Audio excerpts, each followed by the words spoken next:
Hello everyone. आज हमारे साथ है श्री वीरेंद्र राजावत, जो एक जाने-माने न्यूमरोलॉजिस्ट, जेमोलॉजिस्ट, वास्तु एक्सपर्ट और वैदिक टैटू मास्टर है। और जो न्यूमरोलॉजी वो पढ़ाते हैं, वो जो पहली बार सर से मिलता है, उसको एकदम मैजिक जैसा लगता है कि लगता है कि मैंने सर को अपनी डेट ऑफ बर्थ बताई, तो उससे सर मेरे बारे में इतना कैसे जान लेते हैं? तो कहीं न कहीं मैजिक जैसा लगता है, लेकिन है ये एक साइंस, न्यूमरोलॉजी। और आज हम इसी विषय पे श्री वीरेंद्र राजावत से बात करेंगे।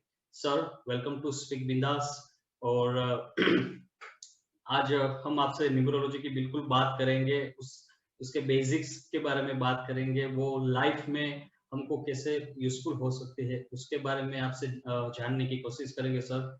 तो आपका स्वागत है। और पहला क्वेश्चन सर आपसे यही है कि न्यूमरोलॉजी क्या है?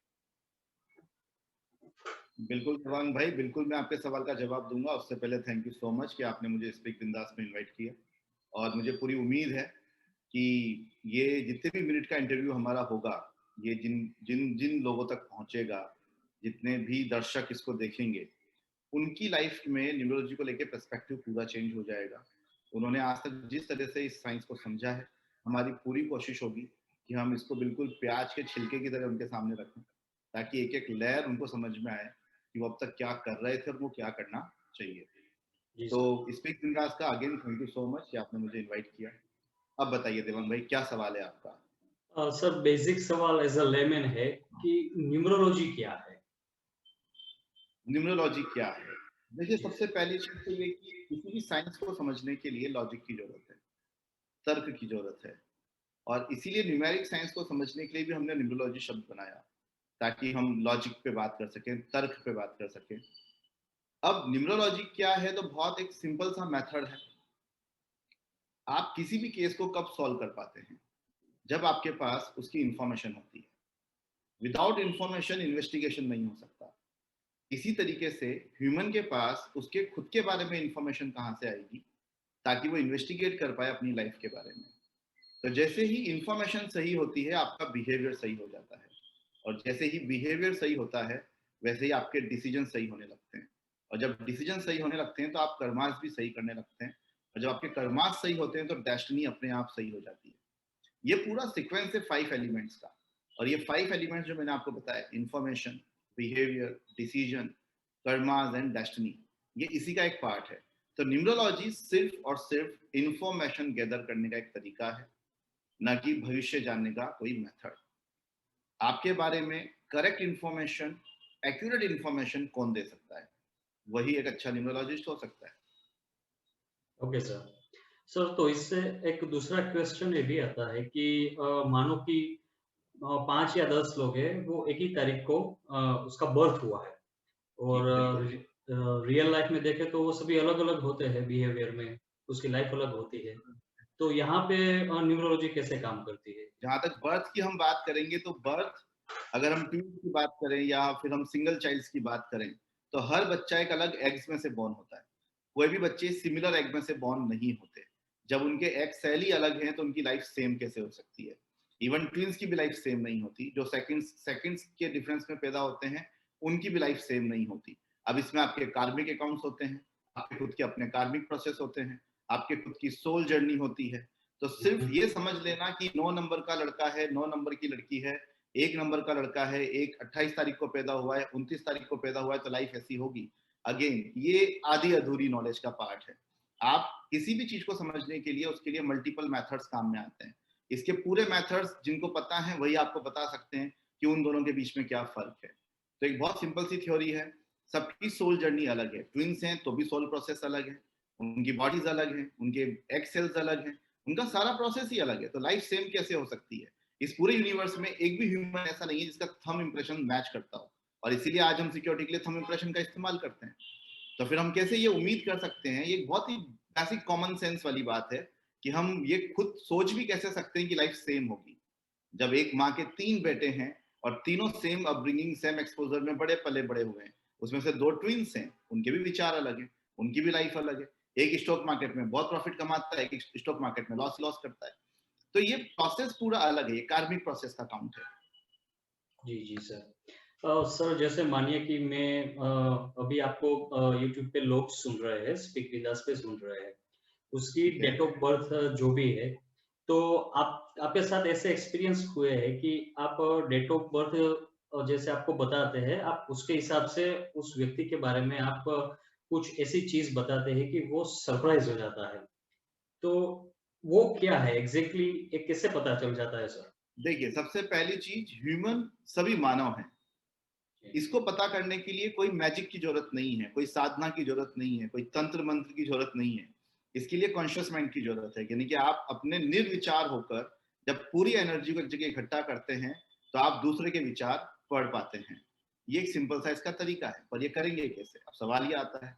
हाँ, तो इसके लिए सबसे पहली चीज कि आपके पास ह्यूमन बिहेवियर की नॉलेज का होना बहुत जरूरी है। अगर आप ह्यूमन हैं, मैं ह्यूमन हूं, हम दोनों मानव हैं, हम दोनों का बिहेवियर ह्यूमन बॉडी के हिसाब से सेम होगा, प्रकृति के हिसाब से सेम होगा, पर हमने चेंज कर लिया है, इसलिए हम अलग अलग तरीके से बिहेव करते हैं। लेकिन अगर क्या ऐसा होगा, आप भी खाना खाते हैं, मैं भी खाना खाता हूँ, आपका खाना डाइजेस्ट नहीं होता है, मेरा होता है, आप भी ऑक्सीजन लेते हैं, मैं भी ऑक्सीजन लेता हूँ, क्या आप CO2 ले सकते हैं? नहीं ले सकते। तो ह्यूमन बॉडी सेम बिहेव करती है, और ह्यूमन बॉडी जब सेम बिहेव करती है तो उसके पैटर्न ऑफ सेट वहां पे सिमिलर्स हैं। तो कुछ चीजें ऐसी होती हैं जो साइकोलॉजिकल मेथड से काम करती हैं, कुछ चीजें होती हैं जो आइडियोलॉजिकल मेथड से काम करती हैं, कुछ चीजें होती हैं जो इन्फॉर्मेशन बेस पे काम करती हैं। जब हम कुछ सवाल किसी से पूछते हैं, वहां से इन्फॉर्मेशन गैदर्स होती हैं, और इन्फॉर्मेशन के बेस पे जानकारी दी जाती है। क्योंकि जो प्रिडिक्शन वर्ड है, मैं आपको यहाँ पे करेक्ट करना चाहूंगा, प्रिडिक्शन जो वर्ड है वो हुँ, हुँ। सिर्फ और सिर्फ नॉन लिविंग थिंग्स के लिए काम में आ सकता है, लिविंग थिंग्स के लिए काम में नहीं आ सकता। लिविंग थिंग्स के लिए इंफॉर्मेशन वर्ड ही काम में आएगा। आप मेरे बारे में इंफॉर्मेशन गैदर कर सकते हैं, प्रिडिक्शन नहीं दे सकते, क्योंकि मैं एक ह्यूमन हूं, मैं किसी भी मूवमेंट कभी भी चेंज हो सकता हूँ। मैं अपने कर्मों से, मैं अपने भाग्य से, मैं अपनी पुरुषार्थ से अपनी नियति को बदलने की ताकत रखता हूँ। तो आप कैसे बोल सकते हैं कि इस समय ये होगा? बिल्कुल नहीं हो सकता। तो सर जितनी भी चीजें हम लोग बताते हैं लोगों को, वो बेसिक ह्यूमन बिहेवियर का मेथड्स है। उसको सीखने के लिए कॉन्शियस माइंड की जरूरत है, उसके लिए ऑब्जर्वेशन की जरूरत है, उसके लिए रिसर्च की जरूरत है। ये कोई भी सीख सकता है, नॉट इवन मी, ये कोई भी सीख सकता है, 10 साल का बच्चा भी सीख सकता है। जी, जी, जी। तो सर ये मेरी जो डेट ऑफ बर्थ है, तो उसका क्या सिग्निफिकेंस है? उससे क्या पता चलता है? जैसे वो 1 टू 9 का क्या सिग्निफिकेंस है और मेरी डेट ऑफ बर्थ जो है, तो वो मैं मतलब पढ़ के उसके बारे में हम कैसे बता सकते हैं? क्या बता देखिए, सकते हैं? सबसे पहले तो ये समझना होगा कि जब हमने जीरो खोजा, उसके बाद हमने बाकी के नंबर्स भी खोजे। अब खोजी हुई तलाश तो अभी हमारी 20-30 साल की तो है नहीं, काफी पुरानी तलाश है, काफी पुराने सालों से चलती आ रही है। तो जब एक लंबा अरसा हो जाता है किसी भी चीज को, तो एज ए ह्यूमन हम बहुत ही क्यूरियोसिटी के साथ जीते हैं, जिज्ञासा के साथ जीते हैं। तो हमारी तरह कुछ जिज्ञासु लोग थे जिन्होंने ये खोजना स्टार्ट किया कि अगर इस तारीख को लोग पैदा होते हैं तो वो क्या करते हैं, दिखते कैसे हैं, खाते कैसे हैं, बैठते कैसे हैं, उठते कैसे हैं, कैसे कपड़े पहनते हैं, कैसे बात करते हैं, रिलेशन उनके कैसे हैं, शादी उनकी कैसी चलती है, उनके जेंडर्स कौन से रिप्रोडक्शन में आते हैं। ये सारी चीजें उन्होंने रिसर्च करना स्टार्ट किया। As a part of the survey निकल के आया कि 1 तारीख को जो लोग पैदा हुए हैं उसमें से 70% सिमिलर बिहेवियर मैच करता है। तो ये तो बात हो गई जनरलाइज प्रोसेस की, कि जी। आप जो भी नंबर्स को देख रहे हैं वो एक जनरलाइज यूनिफॉर्म आपको बता रहा है। तो Facebook, YouTube, social media, paper media, जितनी भी चीजें बात हो रही है वो जनरलाइज की हो रही है। वहां पे स्पेसिफिक बात नहीं हो रही कि देवांग भाई ही क्या है, नहीं। देवांग भाई इमोशनल हो भी सकते हैं और प्रैक्टिकल डिसीजन ले भी सकते हैं। लोग इस तरह की बातें करते हैं। क्यों कर पाते हैं ऐसी बातें? क्योंकि वो खुद श्योर नहीं है ना। तो हमें हुँ, ये समझना होगा, डेट ऑफ बर्थ एक प्लेटफॉर्म है, न्यूमरोलॉजिक प्लेटफॉर्म है, एक इंजन है आपके डब्बों को कहीं तक पहुंचाने का।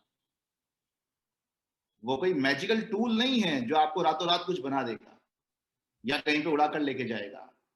वो सिर्फ एक प्लेटफॉर्म है, एक ऐसा प्लेटफॉर्म जिसपे जो भी ट्रेन आएंगी उनमें आपको सवारी करनी है, नहीं करनी है, इसकी इंफॉर्मेशन स्टेशन मास्टर देगा। और वो स्टेशन मास्टर कौन है? तो आपके नंबर्स हैं जो डेट ऑफ बर्थ में बैठे हुए हैं, हुँ, हुँ। जिनको आप रूलिंग नंबर के नाम से जानते हैं, डेस्टिनी नंबर के नाम से जानते हैं, हिडन डेस्टिनी नंबर्स के नाम से जानते हैं, अलग अलग नंबर्स के नाम से जानते हैं। जी। तो जो मेरे डेट ऑफ बर्थ में जो नंबर्स है, वो मेरे बारे में सर क्या बताते हैं? बेसिक आपके इन्फॉर्मेशन। नंबर्स आपके बारे में आपका बिहेवियर बताते हैं। ओके। अब देखिए, स्टार्टिंग में हमने क्या समझा हुँ, कि हुँ। अगर आपके पास आपके बारे में इंफॉर्मेशन करेक्ट है तो आपका क्या करेक्ट होगा? बिहेवियर करेक्ट होगा। जब आपका बिहेवियर करेक्ट है तो आपका डिसीजन भी करेक्ट है। अब मान लेते हैं कि देवांग भाई मेरे पास आते हैं अपनी डेट ऑफ बर्थ लेके, और उनकी डेट ऑफ बर्थ के जो कॉम्बिनेशन हैं उनमें उनके behaviour according two numbers correct नहीं है। Okay. देवांग भाई को प्रैक्टिकल लाइफ में आना चाहिए लेकिन वो इमोशनल लाइफ जीते हैं। दैट मीन्स ये उनके बिहेवियर से मैच नहीं करता। अब जैसे ही हम देवांग भाई का बिहेवियर चेंज करेंगे, ऑटोमेटिक उनके बिहेवियर के चेंजेस से उनके डिसीजन कैसे होंगे, चेंज हो जाएंगे। चेंज हो जाएंगे। जैसे ही देवांग भाई के डिसीजन चेंज होंगे, उनके कर्मास प्रोसेस चेंज होने लगेंगे, वहां से उनकी डेस्टिनी चेंज होने लगेगी और उनको क्या लगेगा कि चीजें वर्क कर रही हैं। राइट? तो सारा प्रोसेस जो है वो बिहेवियर का है। आपकी डेट ऑफ बर्थ से हमें सिर्फ बिहेवियर पता लगेगा। Okay sir. और उस बिहेवियर के बेस पे सारी चीजें ऑर्गेनिक तरीके से काम करेंगी। जैसे आप हैं वैसे आपके टूल्स हैं। मनी ह्यूमंस ने बनाया, इंडस्ट्री ह्यूमंस ने बनाई, शादी ह्यूमंस ने बनाई, रिलेशन ह्यूमंस ने बनाए, राइट? ट्रांजेक्शन ह्यूमंस ने बनाए, हर चीज ह्यूमंस की बनाई हुई है। तो फिर प्लेनेट में क्यों ढूंढ रहे हैं? वहां पे आपको सिर्फ बिहेवियर, करेक्ट बिहेवियर को ढूंढना है। बिल्कुल सर। तो आपकी डेट ऑफ बर्थ में सिर्फ बिहेवियर बताएगी।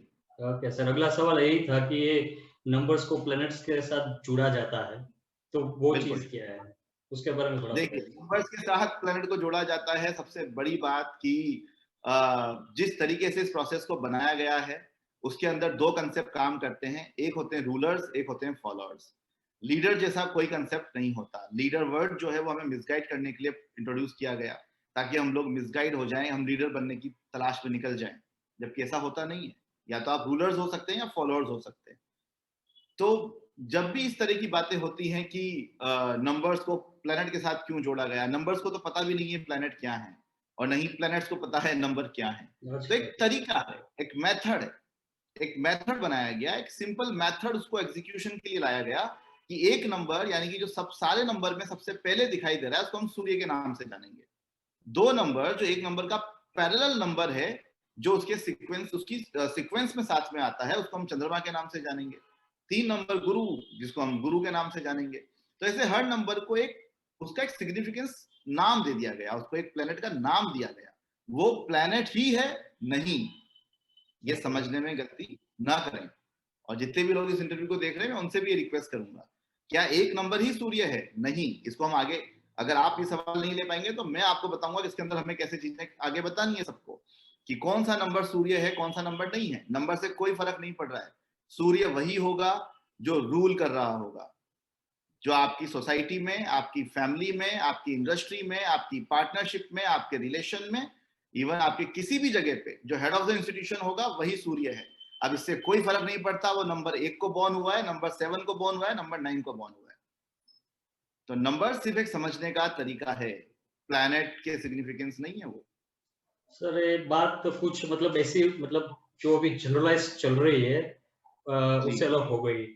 तो कहीं ना कहीं जो इंटरव्यू सुन रहे हैं उसको शायद कंफ्यूजन हो, क्योंकि सभी ऐसा ही पढ़ते हैं कि 1 नंबर सूर्य है, 2 नंबर चंद्रमा, 3 गुरु का, और 4 नंबर राहु का, 5 नंबर बुध का। तो फिर अभी आपने कहा कि ये नंबर्स है वो उसको दिखा भी सकते हैं, नहीं भी दिखा सकते हैं। तो फिर इसमें क्या समझना क्या है? फिर प्लैनेट्स को समझना यही है कि आप एक जनरल बिहेवियर पता करना चाहते हैं कि 1 नंबर के लोग कैसे होते हैं। तो आप 1 नंबर को सूर्य समझ के उसके ऊपर एक कंटेंट, एक ड्राफ्ट बना सकते हैं और आप उसको अपने आप से मैच कर सकते हैं। इसमें एक सिंपल सी चीज मैं आपको बता देता हूँ। ह्यूमन के पास वो ताकत है कि वो किसी भी चीज को रिलेट करने की ताकत अपने इमेजिनेशन में पैदा कर लेता है। जब आप पिक्चर देख रहे होते हैं तो आपको, अगर मान लेते हैं घर में एक ओल्ड लेडीज हैं और उनकी बहू खराब है, और मान लेते हैं मूवी चल रही है, उस मूवी में जो बहू है खराब है और सास को परेशान करती है, ऑटोमेटिक वो जो लेडी है वो अपने आप को सास के रूप में देखना स्टार्ट कर देंगी। एक बच्चा है 10 साल का, छोटा भीम वो देखता है, छोटा भीम खूब सारे लड्डू खा जाता है, वो इमेजिन करेगा कि हाँ वो भी छोटा भीम की तरह लड्डू खा सकता है। तो ह्यूमन माइंड की ये पावर है कि वो इमेजिनेशन में कहीं भी जा सकता है और किसी भी चीज को अपने आप से रिकनेक्ट करके देख सकता है। जब आप उन चीजों को देखते हैं और समझते हैं, उन चीजों को पढ़ते हैं, तो आप कैसा फील करते हैं? अगेन, जब किसी के यहाँ बच्चा बॉर्न होता है, आप जाते हैं, आप अपने बच्चे का बचपन याद करने लगते हैं। कि मेरा बच्चा भी ऐसे ही बॉर्न हुआ था, डॉक्टर ने लाके मेरी गोदी में दिया था, देन बुआ ने नाम रखा था। इतनी सारी आपकी मेमोरीज वहां पर रिकॉल होने लगती हैं। जब किसी की डेथ होती है तो कुछ सेकंड के लिए आपको क्या लगता है, सब मोह माया है, क्या लेके जा रहा है, ये कुछ नहीं लेके जा रहा है, लेकिन बाहर निकलते ही तो ये रिकनेक्शंस हैं। आप फ्लैशबैक में जाते हैं, अपने आप को रिकनेक्ट करते हैं, ये ह्यूमन माइंड की पावर है। तो वहां पे जितनी भी चीजें हो रही हैं वो उस तरीके से ही काम कर रही हैं कि आपको अगर पेपर में मान लेते हैं कि एक राशि लिखी गई है कि आज वृषभ राशि के लोग ये चीज करने वाले हैं, तो 90% लोग वो राशि पढ़ के अपना दिन शुरू करते हैं। वो क्या करते हैं, वो सिर्फ अपने आप से कनेक्ट करते हैं, वो रिकनेक्ट कर पाते हैं। पर क्या बिल्कुल वैसा ही होता है? अब जब आपने पढ़ ही लिया है तो वही होने वाला है। बस सवाल इतना सा है। ओके, तो न्यूमरोलॉजी है वो एक स्पेसिफिक साइंस है, मतलब जनरलाइज्ड उसको यूज नहीं कर सकते बिल्कुल तो। नहीं है। और जितना भी हम सोशल मीडिया में देख रहे हैं वो जनरलाइज करके दिखाया जा रहा है। हाँ, तो प्लीज, अगर आप अपने बारे में बिल्कुल स्पेसिफिक जानना चाहते हैं तो आप साइंटिफिक तरीके को समझिए। अगेन, यहाँ पे अगेन करेक्ट करना चाहूंगा दर्शकों को, न्यूमरोलॉजी जानने की चीज है, मानने की नहीं। अगर आप इसको मान रहे हैं तो आप अपने आप के साथ चिटिंग कर रहे हैं। ये जानने की चीज है, इसको जानिए, मानिए मत। बिलीवर्स मत बनिए इसके। आज यही कलर पहनना है, आज इसी कलर से हम चलेंगे, गाड़ी का नंबर ऐसा होना चाहिए, मोबाइल नंबर ऐसा होना चाहिए, नाम का नंबर ये होना चाहिए। ये बिलीवर्स के फॉर्मेट है। दैट मीन्स आप फॉलोअर्स फॉर्मेट में काम कर रहे हैं। अगर आप रूलर बनना चाहते हैं तो आपको ये फॉर्मेट नहीं फॉलो करना है। आप बिलीवर्स नहीं बन सकते। ये बिलीव करने का साइंस नहीं है। अगर साइंस है तो बिलीव की बात ही क्यों कर रहे हैं हम? सबसे पहली चीज तो ये, जब हम साइंस की बात कर रहे हैं तो हम बिलीवर्स की बात क्यों कर सकते हैं, हम बिलीव की बात क्यों कर रहे हैं? देवांग भाई, आपने देखा होगा लोग जनरली बोलेंगे, जब भी आप किसी से कुछ बात करेंगे, हम इसको नहीं मानते। अरे जब बात साइंस की हो रही है तो मानने की बात आती कहां से? बात आती है जानने की। आप जानते कितना है कि आप उसको मानेंगे? बिल्कुल सर। तो सर ये उसको इसको थोड़ा, इस पॉइंट को थोड़ा क्लियर करते हैं मेरी तरफ से और व्यूअर्स जो है उसकी तरफ से, कि न्यूमरोलॉजी है वो क्लैरिटी लाने के लिए है, जी बिल्कुल। स्पेसिफिक क्लैरिटी लाने के लिए है, नहीं कि कोई जनरलाइज्ड पोर्शन में जाने का है। बिल्कुल। बिल्कुल सर। और सर जैसे आपने बात की न्यूमरोलॉजी मतलब लाइफ को अफेक्ट करती है, तो एक क्वेश्चन ये है कि बिजनेस या इंडस्ट्री, मतलब जहाँ भी जनरल काफी क्वेश्चंस होते हैं बिजनेस में, रिलेशनशिप, हेल्थ रिलेटेड, लेकिन हम अगर बिजनेस की बात करते हैं तो उसमें हम न्यूमरोलॉजी का सहयोग ले सकते हैं, और ले सकते हैं तो कैसे ले देखिए, सकते इसका हैं? इसकी हेल्प हम हर जगह ले सकते हैं। इसकी हेल्प हम पर्सनल, ओके। प्रोफेशनल, सोशल, तीनों लेवल पे ले सकते हैं। मेंटल, इमोशनल, फिजिकल, इन एस्पेक्ट्स पे भी ले सकते हैं। एक ह्यूमन के पास लाइफ को जीने के तीन ही पैरामीटर्स हैं, मेंटल, इमोशनल, फिजिकल। और इसके अलावा बाकी के 5 एस्पेक्ट्स अगर आप देखेंगे तो उसका पर्सनल, उसका प्रोफेशनल, उसका इमोशनल, उसका सोशल, उसका फिजिकल, ये 5 एस्पेक्ट्स के ऊपर वो लाइफ को जीता है। सब जगह पे ये न्यूमरोलॉजी काम की है, बहुत हेल्पफुल है, क्योंकि इसके अंदर करेक्ट इंफॉर्मेशन निकाली जा सकती है, बिकॉज ये साइंस है। ये कोई अंधविश्वास नहीं है, नहीं कोई ऐसा एक मेथड है जो मैजिक को दिखाता है। बार बार मेरे काफी सारे स्टूडेंट्स हैं जो क्लासेस में आते हैं, सीखते हैं। सबको मैं बार बार बोलता हूं कि जो मैं कर रहा हूं वो आप भी कर सकते हो। रीजन कोई मैजिक नहीं है, बिल्कुल। राइट? एक कैलकुलेशन मेथड्स है, वो कैलकुलेशन मेथड्स के फॉर्मूलाज अगर आपको परफेक्ट आते हैं और सिखाने वाला परफेक्ट है तो बिल्कुल आप सीख जाएंगे। अदरवाइज आप फेसबुकर, यूट्यूबर अच्छे से बन सकते हैं, अपनी बुक भी लिख सकते हैं, पर ना तो खुद में बदलाव ला पाएंगे ना दूसरे में बदलाव लेके आ सकते हैं। तो एक सिंपल सी चीज, न्यूमरोलॉजी का इस्तेमाल बिजनेस में कैसे होता है, अब उसको समझते हैं। मान लेते हैं आप किसी कंपनी के डायरेक्टर हैं, सीईओज हैं या फाउंडर्स हैं। अब आपकी कंपनीज के अपने खुद के नेम नंबर्स हैं, आपके खुद के डेट ऑफ बर्थ हैं, और आपका खुद का एक बिहेवियर है। आपका जो बिहेवियर है अगर वो आपके कॉम्बिनेशन से मैच नहीं करता तो आप कैसे अपनी कंपनी के लिए विजनरी माइंडसेट लेके आ पाएंगे? आपके नीचे जितनी भी हायरार्की है, आपके एमडीज हैं, आपके वीपीज हैं, आपके ब्रांच मैनेजर हैं, आपके सेल्स मैनेजर्स हैं, आप उनके बिहेवियर को कैसे समझेंगे? जब हम बार बार ये बता रहे हैं कि न्यूमरोलॉजी बिहेवियर को समझने का तरीका है। अब बिहेवियर ह्यूमन का होता है, प्लैनेट्स का नहीं। राइट। बिहेवियर ह्यूमन का होता है, प्लैनेट्स का नहीं, राइट? प्लैनेट्स की तो एक अपनी गति होती है, किस गति से कब तक चलेंगे, कितने साल में अपना एक साइकिल पूरा करेंगे। तो अब जब वो बिहेवियर ही आप समझ जाएंगे कि आपके नीचे जो लोग हैं उनके बिहेवियर पैटर्न किस तरीके से काम कर रहे हैं, तो आप सबसे पहले क्या समझ पाएंगे कि किसको कहां पे रिक्रूट करना है। आपकी कंपनी में किसको कहाँ पे रिप्लेस करना है, कहाँ पे प्लेस करना है। अगर आपने सेल्स को एडमिन में दे दिया, एडमिन को एचआर में डाल दिया, एचआर को ऑपरेशन में डाल दिया, तो आप सक्सेसफुल नहीं हो सकते। तो आपकी डेट ऑफ बर्थ से ये पता किया जा सकता है कि आपका की स्ट्रेंथ क्या है, आपका सोल अर्ज क्या है, आपकी स्पेसिफिक प्रोसेस कैसे है। मान लेते हैं कि मिस्टर ए हैं और मिस्टर ए मैनेजमेंट का उनका एक स्ट्रॉन्ग पावर सोल अर्ज है उनके पास, कि उनकी की स्ट्रेंथ है उनका मैनेजमेंट। अब वो एनिमल्स को मैनेज करें, मेडिसिन को मैनेज करें, मिल्क को मैनेज करें, स्टील को मैनेज करें, आयरन को मैनेज करें, या फिर एग्रीकल्चर को मैनेज करें, या ह्यूमंस को मैनेज करें, क्या फर्क पड़ता है। तो अगेन ये एक मिथ है कि मेरे नंबर के अकॉर्डिंग मेरा प्रोफेशन कैसा होना चाहिए। आप कोई सा भी प्रोफेशन चूज कर सकते हैं, आपको आपके नंबर्स की स्ट्रेंथ पता होनी चाहिए।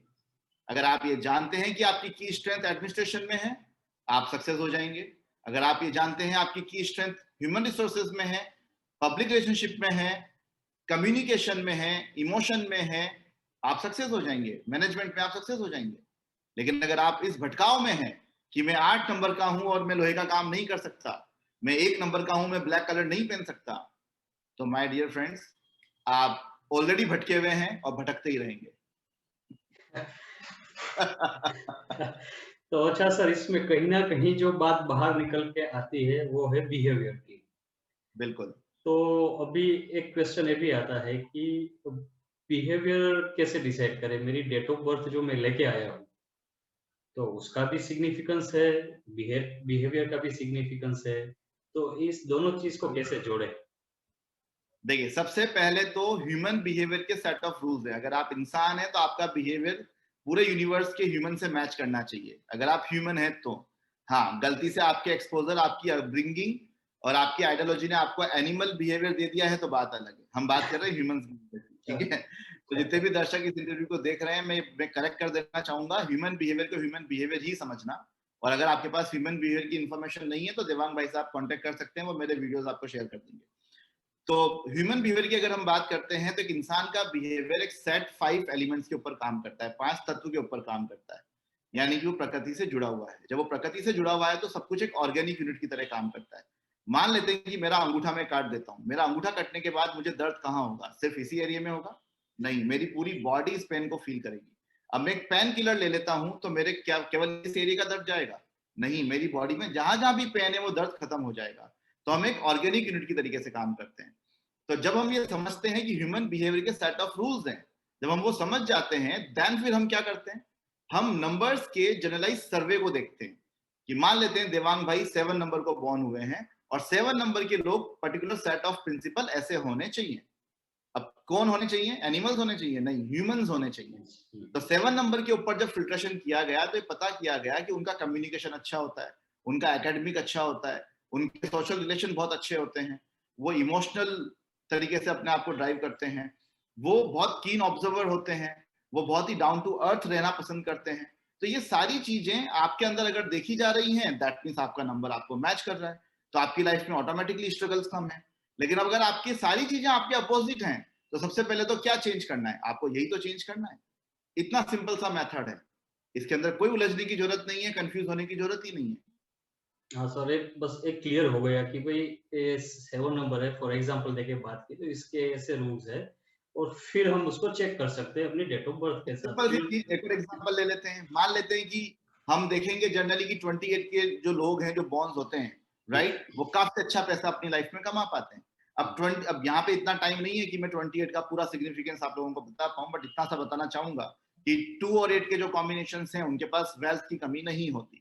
तो अब ये एक बेसिक सर्वे है ना, एक जनरलाइज सर्वे किया गया है कि इस तरह के जो लोग हैं, क्योंकि हमने पिछले 100 साल में देखा है कि जितने भी 7 बिलियनियर्स पहले देखे गए वो 28 के बॉन्ड्स हैं। क्लब 27 का नाम आप सबने सुना होगा। तो क्लब 27 में 27 के पहले जितने भी म्यूजिशियंस हैं जो बहुत फेमस हैं, जो अब नहीं है हमारे बीच में, तो ये एक जर्नल, एक प्रोसेस देखा जाता है, उसके हिसाब से एक रिपोर्ट्स बनाई जाती हैं, उनके कलेक्टिव इंफॉर्मेशन निकाली जाती हैं और उसके अकॉर्डिंग उसके ऊपर बात की जाती है।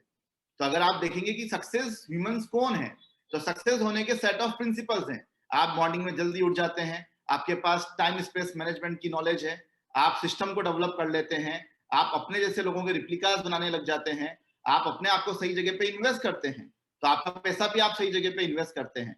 अब ये सेट ऑफ रूल्स हो गए ना, अगर आप इनको फॉलो करेंगे आप सक्सेस होने ही वाले हैं। सेम इसी तरीके से जो 1 नंबर का बंदा है जो 1 तारीख को पैदा हुआ है, उसके लिए एक सर्वे पूरा रिपोर्ट रेडी है।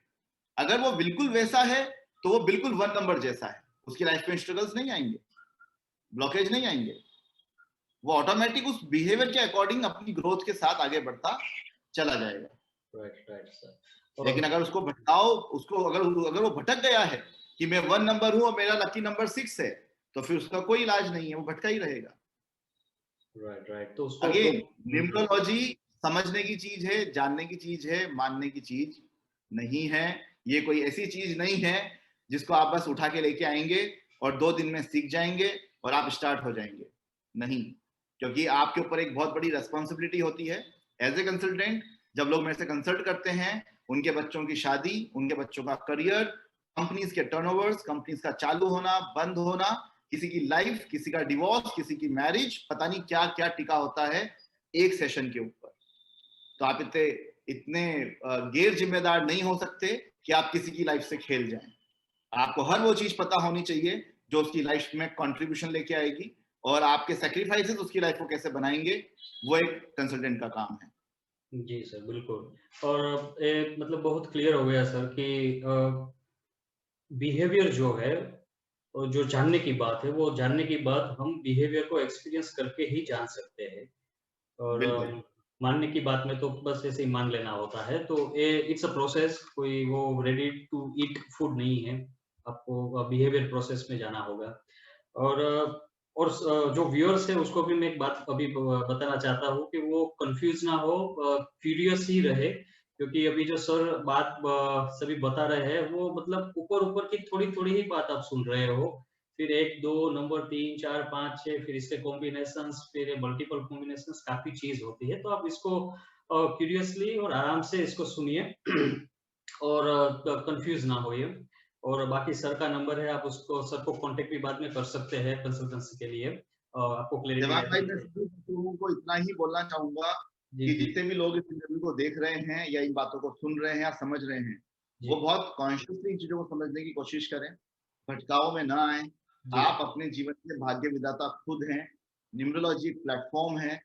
आपकी लाइफ को करेक्ट इंफॉर्मेशन कहाँ से मिलेगी, ये उसका एक तरीका है। लेकिन अब करेक्ट इंफॉर्मेशन कौन दे सकता है, सवाल ये आता है। तो 36 डायमेंशन पे जो सोचने की ताकत रखता है, वही आपके लिए एक प्रॉपर इंफॉर्मेशन गैदर का टूल बन सकता है। जिसकी नॉलेज लिमिटेड है, जिसके पास सोर्सेज लिमिटेड हैं, जो खुद अपने पर्सपेक्टिव को नहीं बदल पा रहे हैं, वो आपके अच्छे कंसल्टेंट नहीं हो सकते। तो पहले जो राजा हुआ करते थे, उनके पास बीरबल जैसे लोग हुआ करते थे, मौर्य के पास चाणक्य जैसे लोग हुआ करते थे। वो कोई आम आदमी नहीं थे। उनके एक सलाह से पूरा राष्ट्र या तो टॉप पे होता था या गर्त में होता था। तो बहुत बहुत ही इंपॉर्टेंट चीज है कि आप सलाह किससे ले रहे हैं, और जिनसे आप ले रहे हैं उनका नॉलेज ऑफ लेवल क्या है। क्या वो सिर्फ फिलोसफर हैं या सिर्फ दार्शनिक हैं और सिर्फ बिना एक्सपीरियंस किए चीजों के साथ आपके साथ खेलना स्टार्ट कर रहे हैं।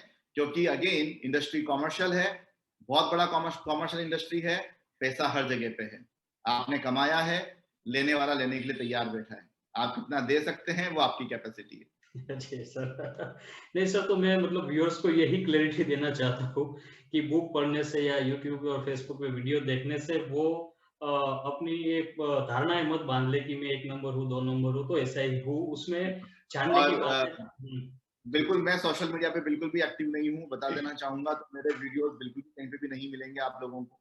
हाँ, लेकिन बैक स्टेज पे हमारा बहुत सारा प्रोग्राम चल रहा होता है, काफी लोग हमसे जुड़े हैं, काफी सारी क्लासेस चल रही होती हैं। बट अगेन हम नहीं चाहते कि लोग मिसगाइड हों, तो हम उस तरह की इंफॉर्मेशन शेयर नहीं करते जो फेसबुक और यूट्यूब के लिए चाहिए।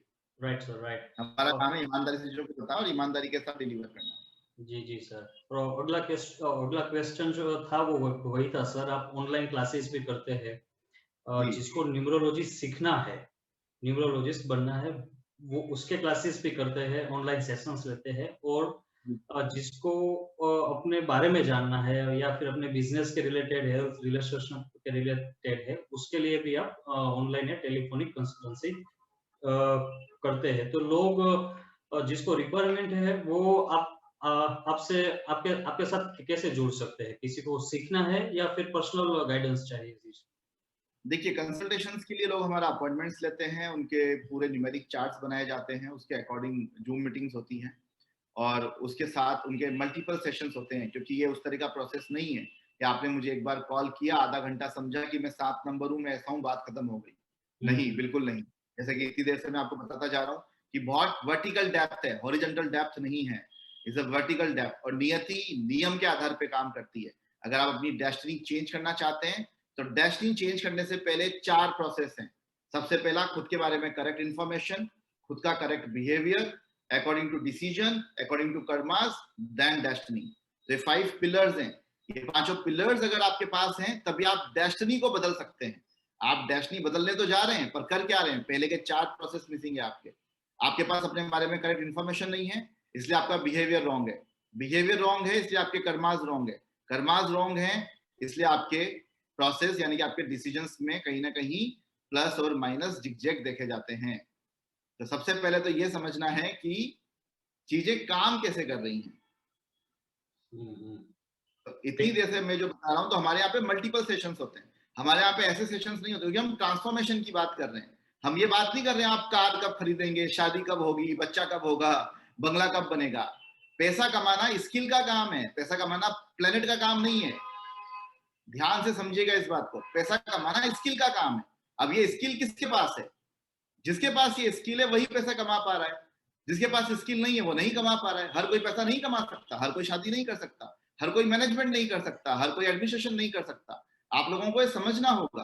आप एक ऑफिस खोलते हैं, उस ऑफिस में सेल्स के लिए अलग टीम होती है, ऑपरेशन के लिए अलग टीम होती है, प्रोडक्ट के लिए अलग टीम होती है, डिजाइनिंग के लिए अलग टीम होती है। आप एक ही काम सबसे करवा पा रहे हैं? नहीं, जो जिसके लिए बना है वही वो काम कर रहा है। तो फिर ये कॉमन सेंस हमें क्यों नहीं समझ में आता कि सब कुछ सबके लिए नहीं बना है। आपको सिर्फ इतना सा पता करना है कि आप किस लिए बने हैं। जैसे ही आपको ये पता चलेगा, आपकी लाइफ में से 99% प्रॉब्लम सॉल्व हो जाएंगे, क्योंकि आप जिसके लिए नहीं बने हैं आप वो भी करते जा रहे हैं। तो आप क्या करेंगे? आप अपनी लाइफ में स्ट्रगल ही तो क्रिएट करेंगे। आप बेवजह का कियोस्क बनाएंगे। अच्छा सर, तो इसका मतलब ये हुआ कि मेरी जो डेस्टिनी है वो प्री फिक्स्ड है या फिर मैं उसको चेंज कर सकता हूँ? क्या क्या बिल्कुल इसमें? कर सकते हैं। डेस्टिनी कभी प्रीफिक्स नहीं होती देवांग भाई। नियति नियम के आधार पे काम करेगी, उसके अपने सेट ऑफ रूल्स हैं। 5 पिलर्स मैंने बताए। तो अगेन जब हम कंसल्टेशन करते हैं तो हम इन सब चीजों के ऊपर चर्चा करते हैं, क्योंकि हम ट्रांसफॉर्मेशन की बात करते हैं, हम प्रिडिक्शन की बात नहीं करते। हम बात करते हैं करेक्ट इंफॉर्मेशन की। हम आपको करेक्ट इंफॉर्मेशन देंगे आपके अकॉर्डिंग टू बिहेवियर, कि 3 साल बाद आप प्रॉपर्टी खरीद पाएंगे नहीं खरीद पाएंगे, या 4 साल में आप शादी कर पाएंगे नहीं कर पाएंगे, या फिर आपका आपके हस्बैंड के साथ रिलेशन कैसा होगा। ये आपके बिहेवियर पैटर्न्स के काम है और हम उसके बहुत कीन ऑब्जर्वर हैं। हमारे यहाँ पे पूरे मेथड ही उसी चीज के हैं कि हम आपके बिहेवियर को ऑब्जर्व करते हैं, देन फिर आपको चीजें बताते हैं जो आप आगे करने वाले हैं। लोग उसको मैजिक समझते हैं, मैजिक नहीं है वो कोई प्रिडिक्शन नहीं है, वो कोई भविष्यवाणियां नहीं है। भविष्यवाणियां हुआ करती थी नेचर के बारे में कि आज बारिश होगी या नहीं होगी, आज चंद्रग्रहण होगा नहीं होगा। ऐसी ऐसी गणनाएं हमारे पास पहले से मौजूद हैं। उसके लिए साइंस की जरूरत नहीं है। वो साइंस पहले से हम लोगों के पास है, हमारे वेदास में, हमारे वैदिक सिस्टम में पहले से चीजें मौजूद हैं। और फिर भी अगर हम भटके हुए हैं तो सोचिए कि हमें भटकाया किसने, हमें भटका कौन रहा है? जो अपने आप को सेक्रीफाइस नहीं करना चाहता, जो अपने सर्वाइवल के लिए, कुछ अर्निंग के लिए आपके साथ खेलना चाहता है, वो लोग हमें भटकाते हैं। जी सर, तो इससे हमको हमारी स्ट्रेंथ और वीकनेस वो पता चलती है। दोनों का पता चल जाएगा। तो जो सेशंस होते हैं उसमें हर चीज बहुत अच्छे से क्लियर की जाती है। मल्टीपल सेशंस होते हैं, मिनिमम 4 सेशंस होते ही होते हैं, क्योंकि एक सेशन में चीजें नहीं क्लियर की जाती। तो जितने भी लोग केवल सवाल लेके आते हैं और चाहते हैं कि हमारी शादी कब होगी, उनको बता दिया जाए तो सॉरी, मैं उनको यही बोलना चाहूंगा, शादी आप जब करेंगे तब होगी। पहले भी शादियां बॉर्न होते ही होती थी। 3 साल के बच्चे की भी शादी होती थी, 16 साल की लड़की की भी शादी होती थी। आज 32 साल की भी नहीं होती है। क्यों नहीं होती है? तब योग होते थे, आज योग नहीं होते हैं। आइडियोलॉजी का चेंज है ना, विचारधारा बदल गई है। तब हम इतने अवेयर नहीं थे कि एक लड़की को भी करियर बनाना होता है, एक लड़की के भी अपने ड्रीम्स हैं, एक लड़की के पास भी एजुकेशन की फ्रीडम है। तब हम क्या करते थे? हम उन सबको साइड में रख के शादी के ऊपर फोकस करते थे। लेकिन योग तब भी थे, योग आज भी है, योग आगे भी रहेंगे। शादी आप कभी भी कर सकते हैं, जब आप चाहेंगे तब शादी होगी। आप अपने आप को इतना कैपेबल बनाइए अपने बिहेवियर के अकॉर्डिंग कि आप जब चाहेंगे तब शादी होगी, क्योंकि प्लेनेट आपके अधीन है, आप प्लेनेट के अधीन नहीं है। क्योंकि यूनिवर्स की सबसे बड़ी पावर, सबसे सबसे बड़ा जो किसको कहते हैं हम, सृष्टि ने सबसे बड़ा जो रचना करी है वो मानव की करी है, और ह्यूमन ब्रेन को अभी तक हम नहीं समझ पाए। पता नहीं कितने साल हमें लगेंगे उसको और समझने में। जी सर, बिल्कुल। और सर बात निकली है तो फिर नंबर्स की एक क्वेश्चन ये भी है कि लकी नंबर्स, अनलकी नंबर्स, ऐसी चीजें चलती है। आप अभी आपने बताया कि कार का नंबर मैंने कोई स्पेसिफिक रख लिया तो, या फिर ऑफिस का नंबर या घर का नंबर, तो सर ये नंबर्स मैं अपने कार का कोई भी नंबर्स रख लेता हूँ तो वो नंबर्स का इफेक्ट होता है कि नहीं होता है? नंबर्स का कोई इफेक्ट नहीं है, सिर्फ नंबर नंबर्स का। आइडेंटिटी का है। एक सिंपल सा लॉजिक समझ लीजिए देवांग भाई, और जो दर्शक है उनको भी बताना चाहूंगा। आपके नंबर्स आपके बिहेवियर के साथ काम कर रहे हैं, आपकी टूल्स के साथ नहीं, आपकी चीजों के साथ नहीं, ठीक है ना। अब ओके। मान लेते हैं कि आपने कार का नंबर रखा 111। हम्म। ये क्या कर रहा है? ये आपकी आइडेंटिटी को क्रिएट कर रहा है, ये आपकी आइडेंटिटी को क्रिएट कर रहा है। आपके पास 10 कार है, आपने 10 के 10 कार का नंबर क्या लिया? 111। अब इससे क्या बना? आपकी आइडेंटिटी बनी। अब आपकी आइडेंटिटी कब बन रही है? आप खुद सोच के देखिए, जो व्यक्ति 111 नंबर लेगा, क्या वो एक नॉर्मल आदमी है? पैसा खर्च होता है उसके लिए। हाँ बिल्कुल सर। अगर आपके पास 5 कार है तो क्या आप एक नॉर्मल मैन है? आपके पास वो सारी चीजें मौजूद हैं जो आपको ब्रांड बनने के लिए काफी हैं। तो थोड़ा सा कॉमन सेंस का इस्तेमाल करते हैं। अब दो तरह के फॉर्मेट है, एक फॉर्मेट है रूलर्स के लिए और एक फॉर्मेट है फॉलोअर्स के लिए। जो रूलर्स हैं उनके लिए कोई चीज अप्लाई नहीं होती, और जो फॉलोअर्स हैं उनके लिए सब कुछ अप्लाई होता है। एक रूलर है, वो अपनी हॉबी, अपने शौक के लिए 5 कार के नंबर सेम रखता है, क्योंकि उसको आइडेंटिटी क्रिएट करनी है, उसको एक ब्रांड इमेज बनना है, इसलिए उसकी सारी कार के कलर्स भी सेम है और नंबर भी सेम है। और जो फॉलोअर्स हैं उनको क्या लगता है? इसने इसलिए रखा है क्योंकि न्यूमरोलॉजी वर्क करती है, और वो अपने नंबर्स 111 रखने चालू कर देते हैं। पर उनके पास तो 10 कार नहीं आती, उनके पास उसकी जितनी प्रॉपर्टी भी नहीं बनती। क्यों नहीं बनती? क्योंकि फॉलोअर है सर। फॉलोअर्स है ना। तो उसके दो तरह के जितने भी। माइंडसेट हैं, एक रूलर माइंडसेट, एक फॉलोअर माइंडसेट। तो जितने भी फॉलोअर्स माइंडसेट हैं वो अट्रैक्ट होते हैं ऐसी चीजों की तरफ, lucky colours, lucky number, lucky mobile number, lucky account number. अब जिन जिन के भी चंद्रमा, राहु, केतु यानी कि moon, Neptune, Uranus, Jupiter weak हैं, वो सब लोग आपको करते हुए नजर आएंगे, यानी कि वो डिपेंडेंट हैं। उनको आदत हो गई है डिपेंडेंट रहने की। अब वो अपने नाम के साथ भी डिपेंडेंट हैं, वो अपने मोबाइल नंबर के साथ भी डिपेंडेंट हैं, और वो अपनी चीजों के साथ भी डिपेंडेंट हैं, क्योंकि उनको अपने ऊपर नहीं, उस 111 के ऊपर ज्यादा कॉन्फिडेंस है। Right sir. राइट। तो मेरी सभी दर्शकों से रिक्वेस्ट रहेगी कि आप सबसे पहले विश्वास अपने ऊपर करना सीखिए, उसके बाद बाकी की चीजों के ऊपर। और फिर भी अगर आपको कंफ्यूजन रहता है, मुझे कॉल कर लेना, बिल्कुल हम बात करेंगे। और अगेन, मेरी लैंग्वेज, मेरे तरीके बहुत ही स्पेसिफिक, बहुत ही लाउड हो सकते हैं, क्योंकि मैं मिसगाइड नहीं कर रहा हूँ। राइट। हो सकता है मेरी बातें आपको कंफ्यूज करेंगी, क्योंकि आपकी मान्यताएं आपके अंदर इस तरह से बिठा दी गई हैं, आपको इतना डरा दिया गया है कि आपको मेरी बातें समझने में शायद सालों लग जाएं। तो मेरे विचार की अपनी एक गति है, आज नहीं तो कल ये विचार वहां तक पहुंचेंगे जहां तक पहुंचने की जरूरत है। और इसीलिए हम लोगों को रूलर्स अप्रोच करते हैं, और ये साइंस पहले भी राजाओं के लिए थी, आज भी राजाओं के लिए है, आज भी उनके लिए है जो किंग बनना चाहते हैं, उनके लिए नहीं जो प्रजा बन के रहना पसंद करते हैं। ये राइट साइंस सर। पहले भी प्रजा के लिए नहीं थी और आज भी नहीं है। जी सर। अभी सर आपने बताया कि अपने लोग अपने नाम में भी चेंज करते हैं, तो मेरा अगला क्वेश्चन यही था कि नेम न्यूमरोलॉजी, हम काफी सेलिब्रिटीज के नाम में देखते हैं स्पेलिंग जो है उसको कम कर देते हैं या फिर उसमें कैरेक्टर्स बढ़ा देते हैं, तो ये नेम न्यूमरोलॉजी क्या है सर? उसके इफेक्ट्स क्या है, सिग्निफिकेंस क्या है उसका? सर देखिए, नेम न्यूमरोलॉजी एक तरह का एक मेथड है जिसको रेमेडी के नाम से हम जानते हैं न्यूमरोलॉजी में। पर अगेन, जितने भी लोगों के moon, Neptune, Uranus, Jupiter weak हैं, उन्हीं के ऊपर ये काम करेगा, बाकी के ऊपर नहीं करेगा। अब उनके ऊपर काम क्यों करेगा? Because they all are the weak minded people.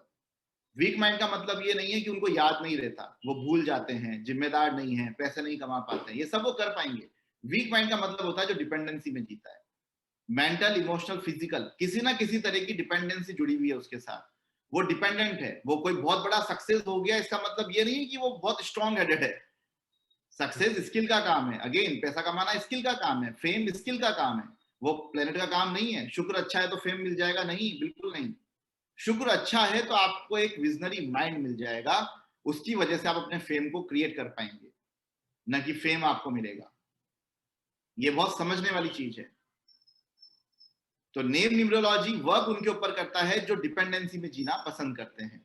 जो स्ट्रॉन्ग हेडेड है वो कभी, mister Narendra Modi prime minister है हमारे, वो तो नहीं लगा रहे अपने नाम के अंदर double M double P double I. बिल्कुल। एक एवरेज मीडियोकर ही क्यों लगा रहा है? और क्या वो कंटिन्यू सक्सेस हो पा रहा है? नहीं हो पा रहा है। तुषार कपूर की बहन एकता कपूर हर जगह पे न्यूमरोलॉजी को यूज करती है, पर क्या तुषार कपूर सक्सेस हो पा रहे हैं? वो भी तो यूज कर सकते हैं, वो क्यों नहीं कर रहे हैं? अमिताभ बच्चन भी काफी सारी चीजें फॉलो करते हैं, अभिषेक बच्चन कर पा रहे हैं, वो अपनी जगह पे कर रहे हैं, जहां पे उनकी की स्ट्रेंथ जुड़ी है वो वहीं पे कर पाएंगे। तो बहुत सिंपल सी चीजें हैं समझने वाली। मैं आपको 10 ऐसे नाम गिना सकता हूं, लता मंगेशकर जैसे ब्रिलियंट लिजेंडरी जो हैं, जिन्होंने अपनी लाइफ में वो सारा स्ट्रगल किया जो यूनिवर्स ने उनसे करवाया, जो उनकी लाइफ में था। न्यूमरोलॉजी इवेंट रोकने के लिए नहीं है, इवेंट को कैसे मैनेज करना है उसके लिए। सभी साइंस इसलिए नहीं बनी कि आप इवेंट को रोकेंगे, वो इसलिए बनी है कि आप उसको मैनेज करने की कैपेबिलिटी अपने अंदर कैसे पैदा करेंगे। तो डबल पी लगा लेने से, डबल ए लगा लेने से, डबल आर लगा लेने से बिल्कुल चेंजेस आते हैं, पर किन की लाइफ में आते हैं? जो डिपेंडेंसी में जीते हैं उनकी लाइफ में आते हैं। Right sir. आपको ज्यादा एग्जांपल सुनने को मिलेंगे जो बोलेंगे डबल पी लगाने से मैंने 3 साल में घर खरीद लिया। तुम्हें जरूरत थी एक ऐसी चीज की जो तुमसे ज्यादा पावरफुल तुम्हें दिखती हो, तुम्हें कॉन्फिडेंस नहीं था कि तुम खरीद पाओगे, इसलिए तुमने खरीद लिया। Right sir. तो सर इसका मतलब ये कहीं ना कहीं जिसके नंबर्स है, आपने कहा फॉलोअर्स नंबर्स है, तो वो फिर रूलर बन सकते हैं कि क्या है कि वो फिर फॉलोवर ही रहेंगे रूलर कि? बनने के लिए अगेन एक यहाँ पे लाइन सबको बताना चाहूंगा, इतिहास बल से नहीं बलिदान से बनता है। हम हमेशा उन्हीं को याद रखते हैं जिन्होंने त्याग किया। कबीर, तुलसीदास, रैदास, महात्मा गांधी, भगत सिंह, महाराणा प्रताप, ये सब। अगेन आज अगर आप उन बिलियनियर्स की बात कर रहे हैं जिन्होंने अपनी 99% प्रॉपर्टी या एसेट्स दान कर दी है, आप उन्हीं को याद रख पा रहे हैं, उनको तो नहीं रख पा रहे हैं जिन्होंने नहीं दिया है। तो रूलर्स बनने के लिए सैक्रिफाइस सीखना पड़ेगा। जो सैक्रिफाइस कर सकता है वो रूलर बन सकता है। सर आज के, जी सर, आज के जमाने के संदर्भ में सेक्रीफाइस का आप थोड़ा बता दीजिए, क्योंकि सेक्रीफाइस शब्द आते ही ऐसा लगता है कि तलवार घुमानी है, ये बलिदान देना है, लोगों को निकालना है। है अभी अभी का जो आइडियोलॉजी है वो कॉम्प्रोमाइज का है, सेक्रीफाइस का नहीं है।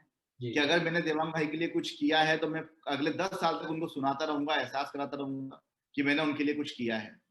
तो जितने भी ऐसे बिहेवियर है वो कॉम्प्रोमाइज में काउंट होते हैं। मैं देवांग भाई के लिए कर देता हूँ और उनको पता भी नहीं होता मैंने कर दिया है, वो सेक्रीफाइस है। कि मैंने क्या सेक्रीफाइस किया उनके लिए, उनको एहसास भी नहीं है इस बात का, और मैं उसमें खुश हूँ।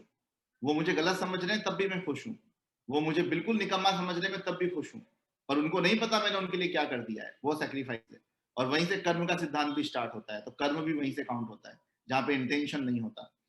तो जितने भी इतिहास बने हैं, जितने भी राजा बने हैं, जितने भी रूलर्स बने हैं, not the leaders, rulers, right. मैं हमेशा रूलर्स की बात करता हूँ, लीडर्स की नहीं, क्योंकि लीडर्स अगेन एक मिसगाइडिंग वर्ड है जो मिसगाइड कर रहा है लोगों को। तो रूलर्स जितने भी बने हैं वो सेक्रीफाइस से बने हैं, अपनी महानता से बने हैं, पुरुषार्थ से बने हैं। तो Yes. अगर आप सेक्रीफाइस कर सकते हैं तो आप बिल्कुल रूलर बन सकते हैं। अब आपके कॉम्बिनेशन में आपको ये पता करना होगा कि आपकी की स्ट्रेंथ सेक्रीफाइस की है या नहीं। अगर नहीं है तो बेवजह रूलर बनने की मेहनत मत करिए। सपने देखिए, बिल्कुल सबको देखने चाहिए, मैं भी देखता हूँ, आप भी देखिए। मेहनत सबको करनी है, पुरुषार्थ सबको करना है, पर पहुंचेगा कौन? पहुंचेगा वही जिसने अपने बारे में करेक्ट इंफॉर्मेशन ले रखी है, उस इंफॉर्मेशन से उसके बिहेवियर करेक्ट है, उस बिहेवियर से डिसीजन करेक्ट है, डिसीजन से कर्मा करेक्ट है, और कर्मा से डेस्टिनी अपने आप करेक्ट हो जाएगी। तो ये 5 सूत्र याद रखिएगा, जितने भी दर्शक देख रहे हैं, जितने भी व्यूअर्स देख रहे हैं, ये 5 फंडामेंटल आपको याद रखने हैं। जिस तरह आपकी बॉडी के 5 एलिमेंट्स हैं, आपके माइंड के 5 एलिमेंट्स हैं। सबसे पहला इंफॉर्मेशन। अगर एक माँ अपने बच्चे को बचपन से सही इंफॉर्मेशन देगी उसके खुद के बारे में, वो बच्चा कभी भी बिहेवियर में गलत नहीं होगा। जब उसके बिहेवियर करेक्ट हैं तो उसके डिसीजन करेक्ट हैं। जब डिसीजन करेक्ट है तो कर्मा करेक्ट है, कर्मा करेक्ट है तो डेस्टिनी अपने आप करेक्ट है। लेकिन इसीलिए न्यूमरोलॉजी पेरेंटिंग में बहुत बड़ा रोल प्ले करती है, और इसीलिए हमने स्पेसिफिक सेशंस चला रखे हैं पेरेंटिंग के थ्रू न्यूमरोलॉजी, क्योंकि बचपन के 10 साल में बच्चे के पास 90% से ज्यादा इंफॉर्मेशन रॉन्ग होती है उसके खुद के बारे में, क्योंकि पेरेंट्स वो सारी इंफॉर्मेशन इमोशन के बेस पे देते हैं, लाइफ के बेस पे नहीं। अब पहले 10 साल में अगर आपने उसको चीजें गलत सिखा दी हैं और उसको ये पता लग गया है कि वो इमोशनल है, जबकि उसके पास इमोशन का कोई लॉजिक ही नहीं है, उसको ये पता लग गया है वो भोला है, वो सीधा है, कोई भी उसको चीट कर लेता है, ये सारी गलत इन्फॉर्मेशन लेके आप उम्मीद कर रहे हैं कि अब वो एक सक्सेसफुल मैन बनेगा, नहीं बनेगा, वो स्ट्रगल करता हुआ ही दिखेगा। राइट सर, मेरे नॉलेज में जो क्वेश्चंस थे न्यूमरोलॉजी के बारे में वो तो मैंने सर से भी पूछ लिए। अगर जाते जाते अगर आप हमारे व्यूअर्स को कुछ स्पेसिफिक मैसेज देना चाहते हैं तो प्लीज। स्पेसिफिक मैसेज एक ही देना चाहूंगा देवांग भाई, सभी दर्शकों को। एक बहुत ही अच्छी लाइन है मेरे द्वारा लिखी हुई है, मैंने लिखी है और मैं बार बार सबको बताता हूँ कि उन्हें मौका दो तुम्हें ढूंढने का, तुम मौका मत ढूंढो उन तक पहुंचने का। तुम में जो छुपा है वो निकल कर रहेगा, जो तुम्हारा है वो मिलकर रहेगा। ये बहुत स्पेसिफिक चीजें हैं। आप मत मौका ढूंढिए लोगों तक पहुंचने का, उन्हें मौका दीजिए अपने तक पहुंचने का। लेकिन कब? जब आप इन चीजों को समझ पाएंगे, जान पाएंगे। प्लीज बिलीवर मत बनिए, ये बिलीवर मेथड्स नहीं है, ये सब अवेयरनेस का पार्ट है, कॉन्शियसनेस का पार्ट है। ये पूरा प्रोसेस वर्टिकल डेप्थ का है, नॉलेज का है, नॉलेज शेयरिंग का है, सेक्रीफाइस का है। एक असली राजा वही है जो देना जानता है, लेना नहीं। तो अगर आपको रूलर बनना है, राजा बनना है, हर किसी को अपनी जगह का अपना राजा बनना है, तो सबसे पहले सेट ऑफ रूल्स समझिए। तो न्यूमरोलॉजी रूलर्स के लिए है, फॉलोअर्स के लिए नहीं। तो जो भी लोग रूलर्स बनना चाहते हैं बिल्कुल हमसे जुड़ सकते हैं, हम उनकी जर्नी को वहां तक बिल्कुल लेकर जाएंगे जहां तक वो जाना चाहते हैं। पर अगेन समय त्याग मांगेगा, सेक्रीफाइसेस मांगेगा, और उसके अंदर आप जितनी भी चीजें जो आडंबर के साथ जुड़ी हैं उनको लगा के, उनको समझ के, उन मान्यताओं के साथ अगर जीना चाहते हैं तो फिर आप नहीं पहुंच पाएंगे। आप डॉक्टर डॉक्टर खेलते रहेंगे। आज आप मेरे पास आएंगे, 1 साल बाद किसी और के पास जाएंगे, 6 महीने बाद फिर किसी और के पास, फिर आपके शहर में कोई एक नया पॉपअप विंडो खुलेगा जिसके होर्डिंग्स लगे होंगे जो बहुत ही बॉलीवुड या एस्ट्रोलॉजर या इस तरीके से नाम होगा, आप उसके पास पहुंचेंगे। पर आप सिर्फ डॉक्टर डॉक्टर खेलते रहेंगे, आप डॉक्टर बदलते रहेंगे, आपकी बीमारी का समाधान नहीं मिलेगा। अगर आप चाहते हैं कि आपकी बीमारी जड़ से खत्म हो जाए तो आपको सबसे पहले वो सारे मेथड समझने होंगे जो आपकी डेस्टिनी को चेंज करने की ताकत रखते हैं, न कि आपके लकी नंबर्स और लकी कलर्स को समझने के लिए आपको इंस्पायर करते हैं। तो इतना सा ही मैसेज है मेरा देवांग भाई सभी लोगों को कि अपने कॉमन सेंस का इस्तेमाल करें, अपनी सेंसिबिलिटी को डेवलप करें, बेसिक पे रहें, बेसिक ह्यूमन बिहेवियर को समझें, उसके अकॉर्डिंग न्यूमरोलॉजी को समझें, बिल्कुल सर, न कि मान्यताओं के माध्यम से। जी जी सर। मैं आशा रखता हूँ कि हमारे व्यूअर्स को न्यूमरोलॉजी के बारे में बेसिक इन्फॉर्मेशन जो सर ने शेयर की, जो नॉलेज शेयर किया, वो सुनकर कहीं ना कहीं उसकी क्यूरियोसिटी के कुछ आंसर्स मिले होंगे। तो सर ने कहा कि आप अपनी इंफॉर्मेशन अगर परफेक्टली हम गैदर करते हैं तो बाकी के सभी स्टेप्स एक के बाद एक क्लियर होते जाएंगे। Sir thank you very much, अपने समय निकाल कर थैंक हमारे यू सो मच देवांग भाई ये प्लेटफॉर्म देने के लिए। मुझे उम्मीद है कि बहुत कम इंटरव्यूज मैं करता हूँ और बहुत कम मैं मीडिया के थ्रू लोगों तक पहुंचता हूँ, क्योंकि ऑलरेडी हमारे पास काफी कुछ इतना काम है कि हम उन लोगों को उनकी मंजिल तक पहुंचाना चाहते हैं। तो हम नहीं चाहते कि बेवजह बर्डन हमारे ऊपर बढ़ाएं और लोगों को मिसगाइड करें।